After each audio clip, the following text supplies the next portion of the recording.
Ei, gente, bom dia, tudo bem com vocês? Eu espero que sim, em nome de Jesus. Bora começar mais um dia fazendo o nosso devocional, né? Lendo o nosso livro, Café com Deus Pai, depois lendo a palavra. Já agradeceu hoje? Todos os dias eu vou perguntar, gente, nós temos que agradecer, né, por mais um dia, não se esqueça. Uma coisa que eu falava sempre com minhas meninas, e eu até perdi esse costume, preciso voltar, né? Porque assim como eu falo com vocês, eu também tô treinando, gente. Eu também, sabe, tô no processo, muitas coisas eu tô aprendendo no dia a dia, né? Eu falo aqui, tô praticando para mim também começar a pegar hábitos diferentes, né? De mais intimidade com o Senhor. E uma coisa que eu falava com elas, né, quando elas eram um pouco menor, na hora de acordar, dar bom dia pro Senhor, né? Falar bom dia, Deus, bom dia, Jesus, bom dia, Espírito Santo, que é a Trindade, né? Pai, Filho e Espírito Santo. Né? E elas achavam estranho porque, vou dar bom dia para uma pessoa que eu não tô nem vendo. E eu sempre falei, você não tá vendo, mas o Senhor tá aqui com você, o Espírito Santo tá aqui, né? Então temos que dar bom dia, ele vai ficar feliz. E assim somos nós, adultos também, né? Tenho certeza que o Senhor vai se alegrar com a gente, né? Da gente dar bom dia para ele, acordar e lembrar dele, né? E é isso, vamos lá começar a nossa mensagem? Ler o nosso texto de hoje. O título é Improváveis. Já envelhecido, de idade avançada, Davi fez do seu filho Salomão rei sobre Israel. Ele reuniu todos os líderes de Israel, bem como o sacerdote e os levitas. 1 Crônica 23, 1 e 2. Davi percebe que seu tempo está acabando. Então ele reúne toda a corte de Israel. Chegará o momento da transição. Davi precisava deixar o seu reinado e empoderar aquele que estaria em seu lugar. Acredito que todos estavam preocupados, pois a escolha afetaria grandemente o curso da história de uma nação. Com isso, vemos Davi nomear Salomão como seu sucessor. A palavra nos revela que Davi entende que Salomão é a pessoa escolhida por Deus para sucedê-lo, mas humanamente falando, esse seu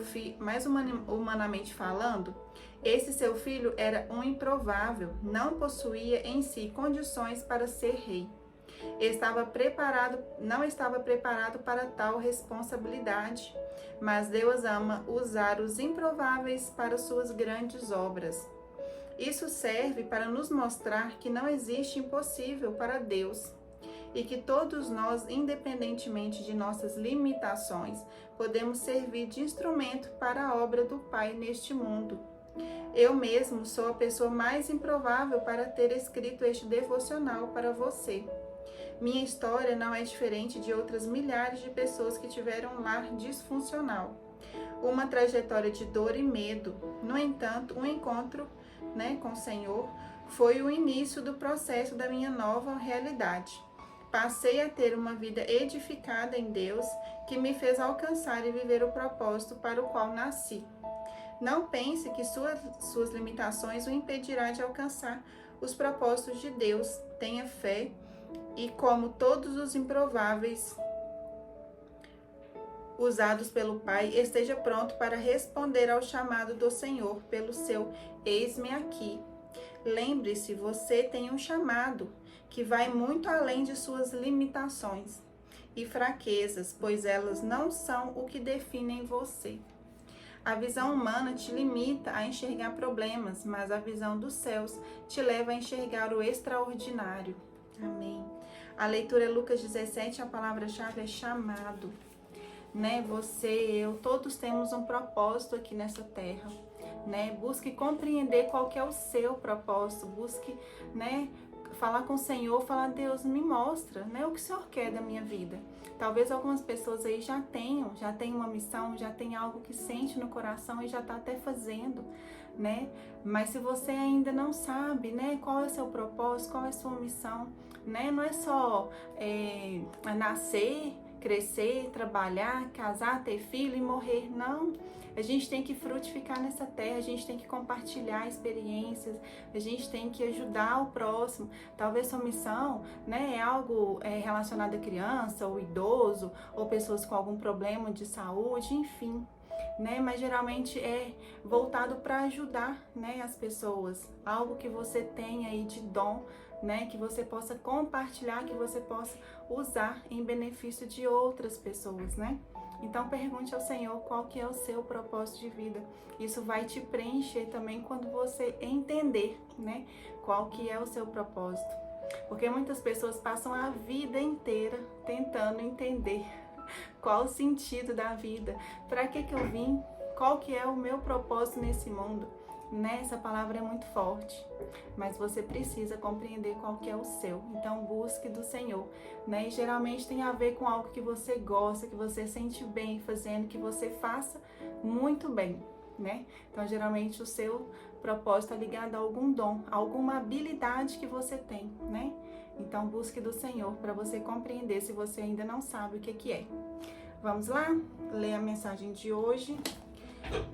Lucas 17, eu vou ler do 11 ao 19, você lê ele todo aí. Eu vou ler a cura de 10 leprosos. E aconteceu que, indo ele a Jerusalém, passou pelo meio, indo ele Jesus, tá? Que tá falando de Jesus.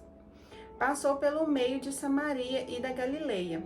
E entrando numa certa aldeia, saíram-lhe ao encontro 10 homens leprosos, aos quais pararam de longe e levantaram a voz, dizendo: Jesus, mestre, tem misericórdia de nós. E ele, vendo-os, disse: Ide e mostrai-vos aos sacerdotes. E aconteceu que, indo, eles ficaram limpos, ou seja, ele obedeceu o que ele falou. Vai até o sacerdote. Foi só a frase que ele falou com eles e eles obedeceram e foram limpos. E um deles, vendo que estavam sãos, voltou, glorificando a Deus em alta voz. E caiu aos seus pés, com o rosto em terra, dando-lhe graças. E este era samaritano. E respondendo Jesus disse: Não foram 10 os limpos? Ou seja, não eram 10 leprosos? E onde estão os 9? Não houve quem voltasse para dar glória a Deus, senão este estrangeiro? E disse-lhe: Levanta-te e vai, a tua fé te salvou. Amém. Gente, ele curou 10, só um voltou para agradecer. Sabe, é uma coisa assim que acontece tanto no nosso cotidiano, que as pessoas elas estão tão, sabe, frias, elas não sabem ser gratas. Imagina o Senhor vendo aquela cena, né? Eu curei 10. Só um voltou e glorificou o Pai. Só um voltou e falou: glória a Deus, obrigada. Né? E assim somos nós, ingratos. Né? O Senhor está o tempo todo nos dando livramento, abençoando a nossa vida, né? Enfim, a vida dos nossos filhos. E a gente não consegue ver as mínimas coisas que a gente tem de precioso no dia a dia, sabe? E aqui nessa passagem, ele fala sobre isso, a ingratidão, né? Ele curou 10, somente um. E aqui ele ainda fala de um detalhe, que ele era samaritano. Por que que a passagem fala que ele era samaritano? Ou seja, provavelmente os outros poderiam ser pessoas levitas, né? Pessoas do Senhor, sacerdotes, mas o samaritano, ou seja, na linguagem de hoje, o ímpio, né? Ou seja, aquela pessoa que não é aquela que está ali dentro da igreja, sabe? Um sacerdote, mas ele voltou para agradecer, né?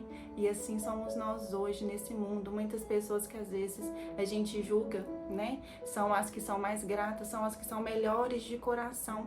Não é porque não tá na igreja, né? Que a pessoa não seja uma pessoa boa, porque muitas pessoas, mas fulano não vai, mas a fulano não tem, não segue a nada. Mas o coração dela é um coração bom e uma hora o Senhor vai chegar até ela, sabe? Então não vamos julgar, porque que só o samaritano voltou, né? Então não sejamos assim, sejamos gratos a tudo, a cada detalhe que o Senhor faz, né, na nossa vida.